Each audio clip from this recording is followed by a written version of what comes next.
ढोकळा तयार करण्यासाठी तुम्हाला जेवढं करायचं त्या प्रमाणात तुम्ही पीठ घ्यायचं, त्यात सायट्रिक ऍसिड आणि मीठ टाकायचं, त्यात पाणी टाकून थोडं थोडं अगदी पाणी टाकून ते छान असं बेटर तयार करून घ्यायचं. सॉफ्ट असं एक 5 मिनिटं छान असं हलवून घ्यायचं. जेवढं आपण हलवल ना तेवढा आपला ढोकळा आहे ना छान असा सॉफ्ट होतो.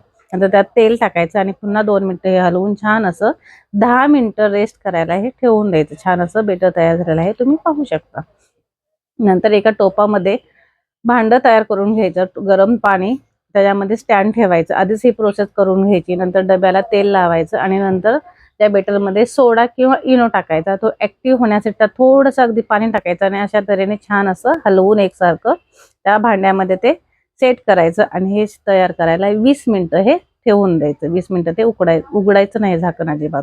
नंतर फोडणीचं पाणी तयार करायचं. त्यात गरम तेलात राई, कढीपत्ता आणि थोडीशी मिरची टाकायची, चवीपुरतं मीठ आणि साखर टाकायची. नंतर हे छानसं एक उकळ काढून घ्यायची. बघू शकता 20 मिनिटांनी ढोकळा छान असा तयार झालेला आहे, सॉफ्ट झालेला आहे तो. त्याच्यावरती फोडणीचं पाणी टाकायचं आणि हे केचप बरोबर किंवा हिरव्या चटणी बरोबर सर्व करायचं. खूप छान झालेला आहे, सॉफ्ट असा. आवडल्यास लाईक शेअर सबस्क्राईब नक्की करा. धन्यवाद.